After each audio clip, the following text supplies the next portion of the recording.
हळद रुसली कुंकू हसले या मालिकेच्या आजच्या भागाचे अपडेट जाणून घेऊया आपल्या आजच्या या व्हिडिओमध्ये. चला तर मग मित्रांनो, अजिबात वेळ वाया न घालवता सुरुवात करूया आपल्या आजच्या या व्हिडिओला.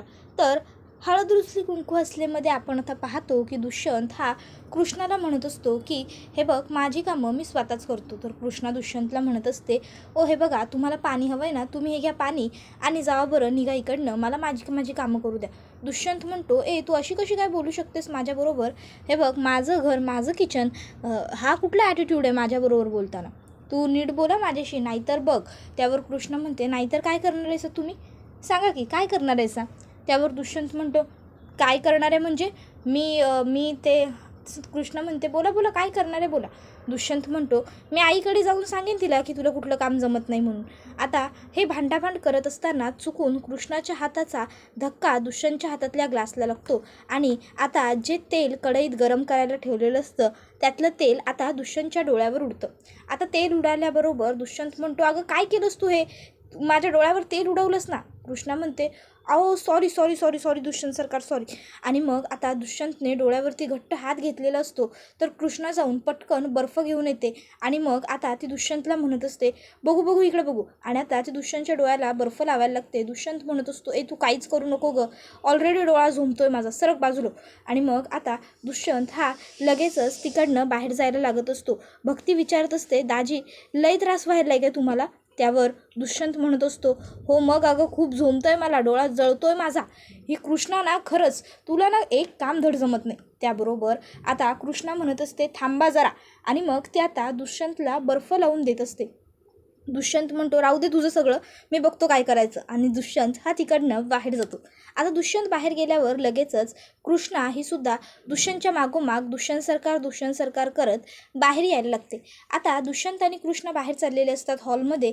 तर दुसरीकडे आता पूजा आणि सावित्री ह्या दोघीजणी बाळजाबाईंच्या वाड्यावर पोहोचलेल्या असतात. आता बाळजाबाईंच्या वाड्यावर पोहोचता क्षणी आई लगेचच रिक्षावाल्याला पैसे देते. तर पूजा खाली उतरते आणि बघते तर काय, दुष्यंतचा बंगला. पूजा विचार करते की ओ माय गॉड, आईने मला इथं कशाला आणलं आहे? आई इथे सरळ माझ्या आणि डीच्या लग्नाची बोलणी वगैरे तर करायला आलेली नाही आहे ना? नाही नाही नाही, जर असं झालं ना तर माझ्या आणि डीच्या लग्नाचा बँड वाजणं तर खूप दूर, माझाच बँड वाजून जाईल, असं होता कामा नये. मग आता सावित्री पूजाला म्हणते, पूजे चल की आपल्याला आतमध्ये जायचं आहे. पूजा म्हणते, आई पण हे आपण आलोय कुठे आता? त्यावर सावित्री म्हणते, अगं तुझ्या होणाऱ्या सासरी आलोय आपण, चल चल आत चल. त्यावर पूजा म्हणते, काय माझ्या होणाऱ्या सासरी? म्हणजे कोणाचं घर आहे आई हे? त्याबरोबर आता लगेच सावित्री म्हणते, अगं पूजे ते समजा नंतर सांगतो मी तुला, तू चल चल चल. त्यावर पूजा म्हणत असते, आई आई थांब, आई कुठे चाललो आपण? हे बघ आई, आई ऐक माझं. आणि मग ती सावित्रीला खेचते आणि म्हणते, हे बघ आई, दुष्यंतचं आणि माझं लग्न होण्यासाठी ना आधी कृष्णाचा दुष्यंतबरोबर डिवोर्स व्हावा लागेल. ते दोघं जेव्हा वेगळे होतील ना तेव्हाच आमचं लग्न होईल.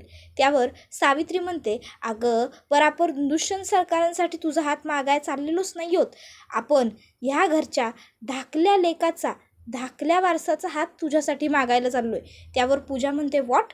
त्यावर आता सावित्री म्हणते, अगं वय, म्हणजे जयकांत शेठबद्दल बोलायला मी, ज्यांचं त्या कृष्णीबरोबर लगीन ठरलं होतं का नाही, ते जयकांत शेठ. अगं आधी त्यांचं लगीन कृष्णीबरोबर ठरलं होतं, बरं त्या अवदशीबरोबर त्यांचं लगीन झालं नाही. मला तर काय वाटतं माहिती आहे का, अगं नशिबातच तुमची जोडी असणार, म्हणूनच त्या दोघांचं लगीन झालं नाही बघ. पूजे पिला, आता तू जयकांत शेठबरोबर लगीन करायचं, ते तुझं मालक आणि तूच त्यांच्याशी लगीन करणार. त्यावर पूजा म्हणते, आई अगं काय बोलतेस तू हे सगळं? नाही नाही नाही, असं नाही होऊ शकत, तू ऐक ना माझं प्लीज, नको ना हे सगळं बोलू. त्यावर सावित्री म्हणते, असं नाही होऊ शकत म्हणजे?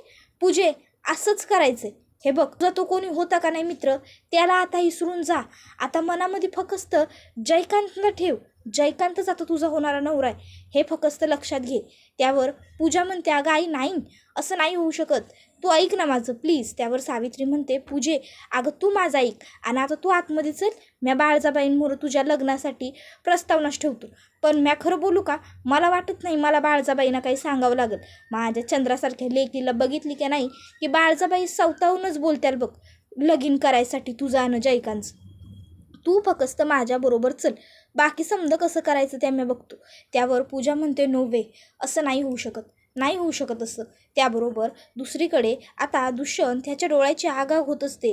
तर कृष्णा हे दुष्यंतला म्हणत असते, अहो दुष्यंत सरकार थांबा, मला बर्फ लावू द्या. दुष्यंत म्हणतो तू काही नको करू ग.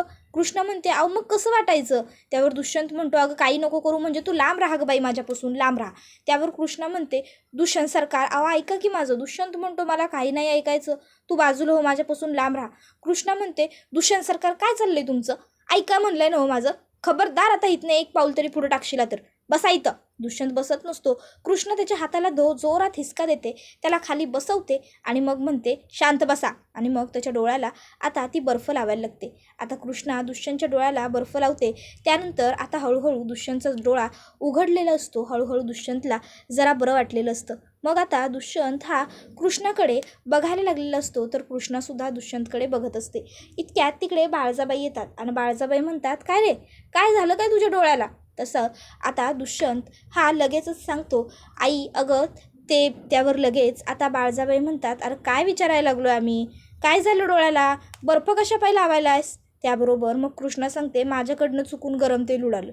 आता माझ्याकडनं गरम तेल उडालं असं कृष्णाने म्हणता क्षणी बाळजाबाई म्हणतात काय गरम तेल, बघू बघू. आणि मग त्या कृष्णाला बाजूला करतात आणि दुष्यंत जवळ येऊन बसतात आणि म्हणत असतात अगं बाई काय गे कृष्णा, काय करत काय होतीस, माझ्या लेकाच्या डोळ्यात तेल कसं काय उडवलंस तू. त्याबरोबर आता लगेचच इकडे मैना म्हणायला लागते काय बदला घ्यायला लागलीस का काय ग कृष्णे आमच्या दुष्यंतनं तुझ्याबरोबर लगीन केल्याचं. त्यावर कृष्णा म्हणते नाही हो काकू, बदला बिदला काय नव्हतं माझ्या मनात, चुकून झालं माझ्याकडनं. बाळजाबाई म्हणतात अगं पण एवढ्या चुका होतातच कशा तुझ्याकडनं, हां एवढ्या चुका, तुला ना खरंच घरात आणून मी चूक केली की काय असं मला वाटतं. गावाचा विचार केला खरा, पण मी माझा लेकाचाच विचार केला नाही की काय कधी कधी, असा प्रश्नच पडतो मला. त्याबरोबर आता हे सगळं ऐकून कृष्णाला खूपच जास्त वाईट वाटत असतं, तिला दुःख होत असतं. त्यात भर टाकायला अजून मैना तर असतेच. मैना म्हणत असते बाळजाबाई पर खरं बोलायचं झालं तर ही पोर घरात आल्यापासून आज एक पाव तर आपल्या घरात गोष्ट चांगली घडलेली नाही, नुसत्या समद्या उलट्या गोष्टीच घडत आहेत. कशी काय ही पोरगी आणली की नाही तुम्ही घरामध्ये काय माहिती, डोंडाच आणून ठेवलाय घरात. देवा रे देवा, आता आमच्या दुष्यंतला तरी व्यवस्थित राहू दे बाबा, हिच्यामुळं आमच्या दुष्यंतला कशाची अडचण नको यायला म्हणजे मिळवलं. त्याबरोबर सावित्री म्हणते आई माझं आणि जयकांचं लग्न नाही होऊ शकत, तुला का कळत नाही आहे. त्यावर सावित्री म्हणते हे बघ पूजे, तुला जयकांबरोबर लगीन करावं लागेल म्हणजे करावंच लागेल. अगं तुला जसं हवं होतं का नाही अगदी तसं तोला मुलाचं स्थळ आहे जयकांत म्हणजे तुझ्यासाठी, समजायला आहे काय. त्याबरोबर पूजा म्हणते आई ते तसं नाही आहे, मला तो नको आहे, कळतंय माझं प्रेम दुष्यंतवर आहे. त्यावर आता सावित्री म्हणते काय.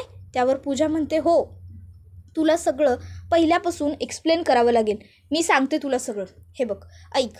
आणि मग आता लगेचच पूजा सावित्रीला सांगायला लागते आई मी आणि डी आम्ही दोघंजणं एकाच ऑफिसमध्ये कामाला होतो आणि मग तिथे आम्ही दोघंजणं भेटलो. आणि मग आता सावित्रीला पूजा सांगायला लागते की ती आणि दुष्यंत दोघंजणं कसे भेटले. पुढे मग आता ती सांगते दुष्यंतचा पाय अडखळला, मी त्याला सावरलं, आम्ही पहिल्यांदा तिथे भेटलो. नंतरनं दुष्यंत माझ्या प्रेमात पडला, त्याने मला प्रपोज केलं, मलासुद्धा तो आवडला, मग मी सुद्धा त्याचं प्रपोजल एक्सेप्ट केलं. आम्ही दोघंजणं एकमेकाबरोबर राहू लागलो, एकत्र वेळ घालवू लागलो. नंतर कालांतराने आमच्यातलं रिलेशन हे पुढे जायला लागलं. सगळं छान सुरळीत सुरू असताना त्या कृष्णाने त्या भिकारडीने येऊन आई माझं प्रेम हिरवलं. अगं माझ्यामध्ये आणि डीमध्ये एका किरकोळ गोष्टीमुळे थोडेसे वाद झाले होते, म्हणून तो इकडे गावाला आला होता. आणि तो गावाला आला आणि मग पुढे काय काय घडलं हे सगळं मला वाटत नाही तुला मी सांगायची गरज आहे, कारण ते सगळं तर ऑलमोस्ट तुला माहिती आहेच. आता हे सगळं जेव्हा सावित्रीला पूजा सांगते तेव्हा ती तिच्याकडून झालेली चूक सावित्रीला सांगत नाही. त्यामुळे आता आपल्या मुलीवर अन्याय झालेला आहे ही गोष्ट सावित्रीला पटते आणि आता सावित्रीच्या डोळ्यामध्ये सुद्धा पूजेच्या बाबतीत जे काही घडलेलं असतं ते सगळं ऐकून पाणी येतं. तर इकडे बाळजाबाई उभ्या असतात, इतक्यात त्यांच्याकडे अढळराव येतात. अढळराव बाळजाबाईंना म्हणत असतात खरं कीव करावी की काय तुमच्या बुद्धीची की नाही असं वाटतं कधी कधी. अहो कृष्णीला घराबाहेर काढण्यासाठी तुम्ही त्या नखा एवढ्या पोरींच्या जीवाचा विचार नाही केला, तुम्ही त्यांच्यावर विषप्रयोग केला. अहो जर काही कमी जास्त झालं असतं त्या पोरीसनी तर काय केलं असतं आपण. बाळजाबाई म्हणतात तोंड सांभाळून बोलायचं अढळराव, समजलं ना व, तोंड सांभाळून. जर आम्ही हे समज करायचं ठरवलं असतं का नाही तर त्या पोरी त्या राहिल्याच नसत्या. पण आम्ही हे समजा ठरवलं नव्हतं. त्याबरोबर अढळराव म्हणतात, गप्प बसा, तुमची बुद्धी कुठवर चालू शकते ना ते आमसनी बरोबर ठाव आहे. काय कोण करू शकतं आणि काय नाही ते आमसनी समजा माहिती आहे. पर एक गोष्ट लक्षात ठेवा, तुम्ही काय बी करायचं ठरवलं का नाही तरी त्याचा उपयोग मात्र काहीच होत नाही. त्याबरोबर बाळजाबाई म्हणत असतात, अढळराव काळजी करू नका, तुमच्या आवडत्या आणि आमच्या ना आवडत्या सुनबाईंना आम्ही लवकरच या घराबाहेर काढणार असा आम्ही सबूत दिलाय. तर आम्ही तर ते काम पुरं करणार म्हणजे करणारच. आणि राहिला प्रश्न या बिनबुडाच्या आरोपाचा, तर आम्ही यातलं काय बी केलेलं नाही. समजलं नव्हतं तुम्हासनी? या समध्या फालतू गोष्टी आम्हाला करायची गरज नाही. आता अढळरावांचा आवाज वाढतो. अढळराव म्हणतात, ए तू. त्यावर बाळजाबाईंचा सुद्धा आवाज वाढतो आणि बाळजाबाई अढळरावांना म्हणतात, आमच्यावर आवाज चढवायचा नाही. आमच्यावर आवाज चढवायचा नाही, कळलं नवं? लक्षात ठेवायचं. जर ह्यो समजा डाव म्या रचला असता की नाही तर त्या पोरी जित्या राहिल्याच नसत्या. आणि राहिला प्रश्न तुमच्या त्या सुनचा, तर तिला तर आम्ही या घरामध्ये राहू देणार नाहीच, कारण ती आम्हाला मुळात पसंतच नाही. त्यामुळं तिला या घराबाहेर कशी काढायची ते तर आम्ही बघूच. त्याबरोबर अढळराव म्हणत असतात, तू काय बी केलंस तरी काहीच फरक पडणार नाही. इतक्यात तिकडं कृष्णा येते. कृष्णा आल्यावर दोघंही गप्प बसतात. कृष्णा बाळजाबाईंना म्हणते, बाळजाबाई, आणि मग ती आता बाळजाबाईंच्या पायाजवळ बसते. बाळजाबाई तिच्या डोक्यावर हात ठेवतात. तर कृष्णा म्हणत असते, बाळजाबाई, हे बघा, मला कळून चुकलं आहे. ह्या घरची सून होण्याची माझी पात्रता नाही, माझी लायकी नाही. त्यामुळं तुम्ही माझ्या बाबतीत जो काही निर्णय घ्याल की नाही तो निर्णय मला मंजूर असेल. नाही म्हणजे तुम्ही जरी मला आत्ताच्या आत्ता घरातनं बाहेर काढलीसा तरी बी माझी काही हरकत नाही आहे. त्याबरोबर आता बाळजाबाई अढळरावांकडे बघून हसतात. त्याबरोबर आता त्या कृष्णीला म्हणतात, कृष्णे, अगं हे काय बोलायलास तू? नाही, मला मान्य आहे, धर्तीवर जन्माला येताना प्रत्येक माणूस हा सारखा नसतो. आता काही लोकांची कुवत खूप जास्त असते, तर काही लोकांची कुवत त्या लोकांच्या पायाजवळसुद्धा उभी राहण्या इतकी नसते. पर म्हणून आपण स्वतःला कमी समजायचं नाही गं, आणि आपण हे असं काहीतरी बोलायचं नाही.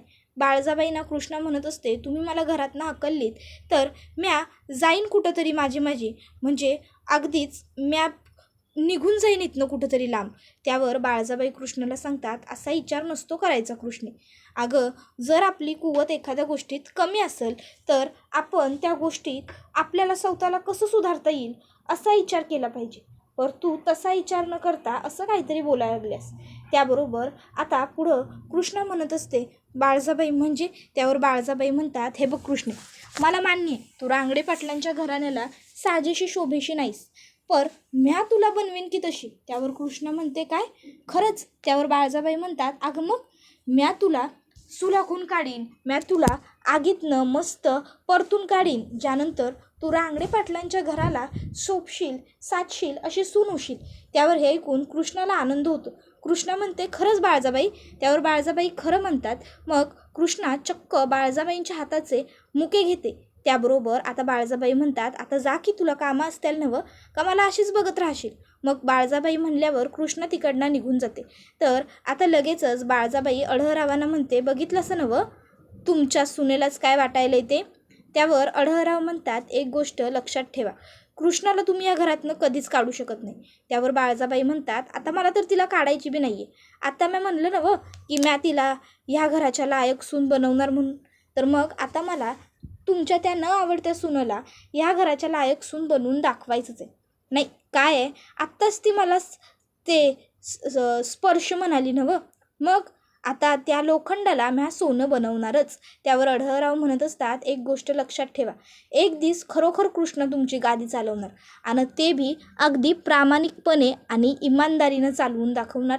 न्यायाच्या आणि सत्याच्या बाजूनच ती कायम राहणार. त्याबरोबर बाळजाबाई म्हणतात, ते काय करायचं आणि काय होईल ते आम्ही बघू, तुम्ही आता निघा. त्याबरोबर तुम्ही निघा म्हटल्यावर अढळराव हे तिकडनं खरोखर चाललेले असतात. तर बाळजाबाई पुन्हा म्हणतात, आणि हो थांबा. अढळराव लगेच थांबतात. तर बाळजाबाई म्हणत असतात, कसं समजवू आता तुम्हाला, पण सांगितलं तर पाहिजे नवं, म्हणून सांगतोच जरा. नाही काय ना, बायकांच्या मधी बायकांच्या प्रत्येक गोष्टीत बोलणाऱ्या लोकांनी काय म्हणतात ते ठावं आहे नवं तुम्हासनी. त्याबरोबर अढळराव बाळजाबाईंकडे रागाने बघतात. तर बाळजाबाई म्हणतात, हां आत्ता निघा. त्याबरोबर अढळरावसुद्धा बाळजाबाईंना म्हणतात, तू त्यावर बाळजाबाई म्हणतात, लक्षात राहील ना व. आता अढळरावांना खूपच जास्त राग आलेला असतो. तर बाळजाबाई पुन्हा अढळरावांना म्हणतात, नाही मग पडू नका हो बायकांच्या मध्ये सारखं सारखं, काय पटतंय ना व. त्यावर मग आता अढळराव काही बोलत नाही. तर बाळजाबाई म्हणत असतात की निघा आता. मग अढळराव हे लगेचच तिकडनं निघायला लागतात आणि जाताना बाळजाबाईंना वॉर्निंगच देऊन जातात आणि म्हणतात, नाही आत्ताच्या घटकेला जायलोय, पर एक गोष्ट लक्षात ठेवा बाळजाबाई, लक्ष हाय आमचं, लक्षात राहील ना व आम्ही सांगितलेलं सुद्धा. आणि मग आता अढळराव हे ताबडतोब तिकडनं निघतात आणि बाहेर येतात. त्याबरोबर इथं कृष्णा खुश होते आणि भक्तीला मिठी मारते. आता भक्तीला कळत नसतं की मगापासनं रडत असलेली कृष्णा अशी एकाएकी एकदम खुश कशी झाली. भक्ती कृष्णाला विचारते, अगं होय होय होय कृष्णे, पण मला सांगशील का नाही झालंय काय एवढं आनंदी व्हायला. त्याबरोबर मग आता कृष्णा म्हणते, भावा अरे लई काहीतरी भारी झालंय. त्यावर भक्ती म्हणते, अगं पण काय झालं एवढं भारी. मग कृष्णा सांगायला लागते, अगं बघ म्या बाळजाबाईंकडं गेलो, त्यांच्या पायावर डोसकं ठेवलं आणि माझ्या मनातली खंत म्या त्यासनी बोलून दावली. म्या त्यासनी म्हणलो की मला असं नाही वाटत आहे की म्या या घरची सून होण्याच्या लायक आहे म्हणून. त्यावर बाळजाबाई मला काय म्हणायला ठाव आहे काय तुला, की धर्तीवर जन्माला येणारा प्रत्येक माणूस सारखा नसतोय, प्रत्येक जण हा वेगळा वेगळाच असतोय. जर आपल्यात एखादी कमी असेल तर आपण ती स्वीकारायची आणि ती कमी पुरी करायची. आता तर मला बघते ना माझ्या संसाराचं काही टेन्शनच नाही उरलेलं बघ. त्यावर आता भक्ती म्हणते, काय बाळजाबाई तुला असं म्हणाल्या, वा वा वा कृष्णे, अगं बाळजाबाईंसारखी खंबीर सासू तुझ्यासोबत असताना तुला आता कशाला बी घाबरायची गरज नाही बघ. खरंच बाळजाबाई आहेत ना व तुझ्यासोबत, मग झालं. त्यावर भक्ती आता म्हणते, मला लई भारी वाटायलंय बघ कृष्णे तुझ्यासाठी. खरंच बाळजाबाईंची सून झालीस तू आणि बाळजाबाई बी केवढं करतात तुझ्यासाठी. एवढी मायाळू कनवाळू सासू मिळायला नशीब लागतं कृष्णे. त्यावर कृष्णा म्हणते, वै ग भक्ते, खरंच बोललीस तू भावा, म्या खरंच लई नशीबवान आहे. त्यावर भक्ती म्हणते, चला मग आता बाळजाबाईंनी सबूत दिलाय म्हणल्यावर मग टेन्शनच गेलं की आपलं. त्याबरोबर आता भक्ती आणि कृष्णा दोघीजणी आनंदाने एकीमेकीला मिठी मारतात. आता इकडे त्या दोघीजणी आनंद साजरा करत असतात, छान एकीमेकीबरोबर बोलत असतात. तर दुसरीकडे आपण आता थोड्या वेळाने पाहतो की बाळजाबाई या कृष्णाला घराच्या सगळ्या किल्ल्या देतात आणि कृष्णाला म्हणतात, कृष्णा ह्या आपल्या रांगडे पाटलांच्या घराच्या वैभवाच्या किल्ल्या आहेत, संपत्तीच्या किल्ल्या आहेत. आजपासून ह्या तू सांभाळशील नवं रांगडे पाटलांच्या घराण्याचं वैभव. आता कृष्णाच्या हातात किल्ल्या आल्यावर भक्तीला खूप आनंद होतो, पण कृष्णाला मात्र काळजी वाटायला लागते. तर अढळरावांना संशय यायला लागतो की बाळजा एवढं चांगलं कसं काय वागू शकते. त्याबरोबर हा व्हिडिओ इथेच संपतो. व्हिडिओ आवडला असेल तर व्हिडिओला लाईक करा, चॅनलवर नवीन असाल तर चॅनलला सबस्क्राईब करा आणि बेल आयकॉन आठवणीने प्रेस करा, जेणेकरून तुम्हाला पुढच्या प्रत्येक व्हिडिओचं नोटिफिकेशन मिळत जाईल आणि सर्व व्हिडिओंचा आनंद हा अगदी उत्तम पद्धतीने घेता येईल. चला तर मग मित्रांनो, आजच्या पुरतं इथेच थांबूया. पुढचा व्हिडिओ येईपर्यंत या व्हिडिओचा छान पद्धतीने आनंद घेत राहा. टाटा बाय बाय, धन्यवाद, take care all of you.